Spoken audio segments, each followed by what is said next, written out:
Now that we're done creating a color wheel together, let's continue to explore color theory and the way these colors interact with each other.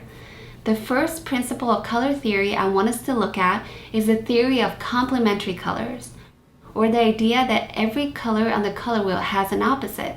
Just like night has day, a color has its opposite. The way you find pairings of opposites is when looking at the color wheel, take a color and find the color that is directly opposite to it on the wheel. These two colors are called complementary colors. For instance, red and green are opposite sides of the color wheel and are therefore complementary colors. And the same applies to orange and blue. But red, purple, and purple are not complementary colors because they are not opposite each other. Yellow, orange, and blue, purple are also complementary. Every color has a complementary color. Please label one complementary color on your color wheel for reference. There are two qualities that make complementary colors useful and unique. The first quality I want to talk about is contrast. Contrast is the difference between visual elements such as color, value, size, texture, etc. The more different these elements are, the more contrast they have. And because complementary colors are opposite colors, they create the highest contrast. Let's see how that's true.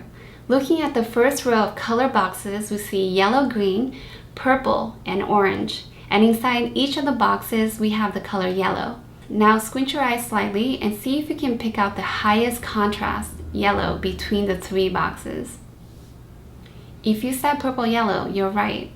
And the reason why is because they're complementary colors. Now the next row we have orange, green, and red-orange. Inside of each box we have the color red. Look closely and see if you can pick out which one has the most contrasting red. If you said green-red, you're right. And again, that's because they're complementary colors. And the next row we have a box of red and blue with a green rectangle inside the two boxes. Can you see which green has more contrast? Is it the green on the red or green on the blue? The green on the blue blends in and the green on the red stands out. This is because of the high contrast that complementary colors have. Now take a look at the blue and yellow box with a rectangle of purple on top. Which purple stands out? The purple and the blue blends in and the purple and the yellow really stands out. Yellow and purple have high contrast due to being complementary colors. The last row we have purple, orange, and green with blue on top. Which blue looks the most vibrant? It is the orange and blue because they're complementary colors. And don't worry if you can't see this right away. It will take some training of your eye to be able to see this in some instances. For right now, it is important just to know that complementary colors have the highest contrast for those particular two colors.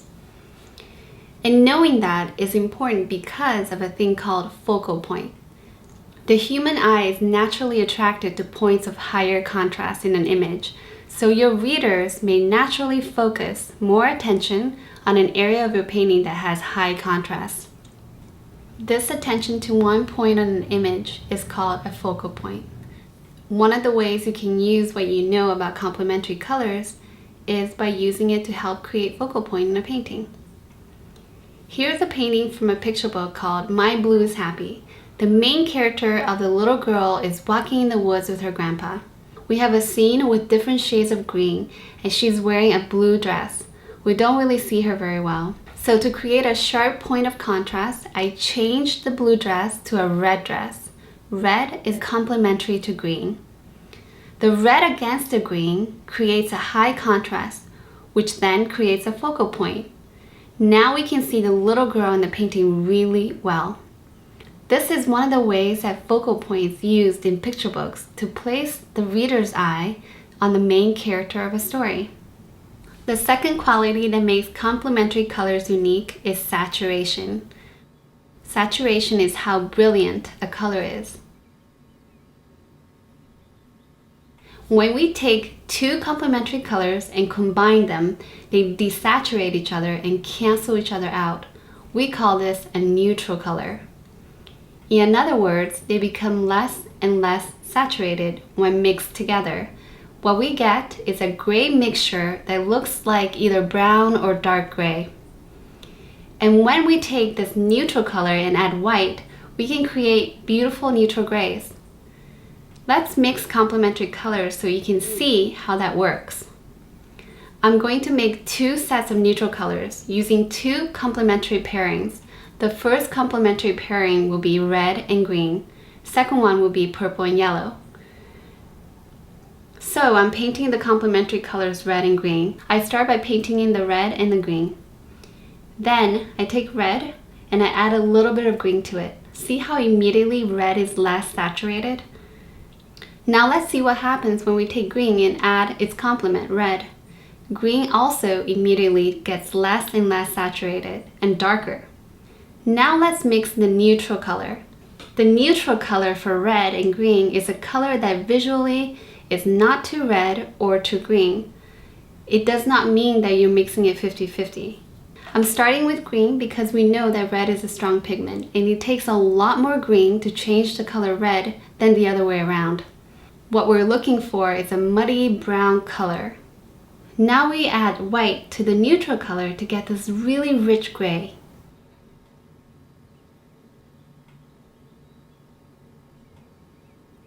Let's mix a few more grays.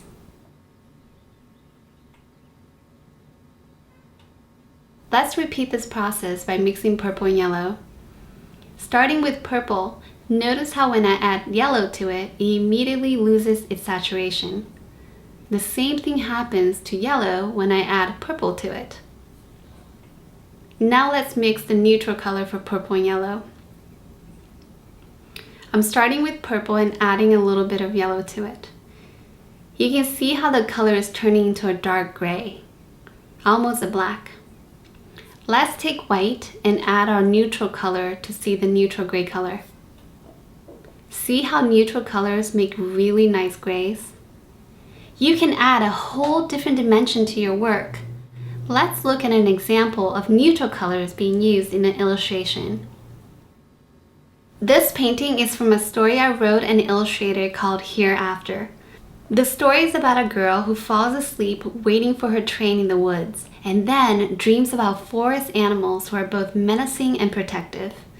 Here, I'm using neutral colors made from purple and yellow, because I love the way that the complementary colors purple and yellow mix to create beautiful bluish neutral colors.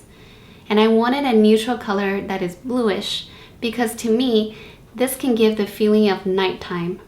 Also, I decided to use mostly desaturated colors in the image so that when I do add saturation to certain areas, it creates contrast and therefore a focal point to guide the reader's eye and help them to understand the meaning of the painting. In this example, I wanted to have more saturation in the purple flower and the girl, both of which are significant to the story. Now let's see a side-by-side comparison with a version of this painting that uses grays made from black and white. The tone feels different because grays made from black and white are not as rich as neutral grays. And when I say rich, what I'm referring to is the sheer number of different neutral colors you can create by mixing 2 complementary colors. Using a variety of neutral colors and neutral grays in your color palette adds color diversity to the image. If you were to only use grays made from black and white, the color diversity or richness of the image will be limited because there's only one quality of gray that you get from mixing black and white.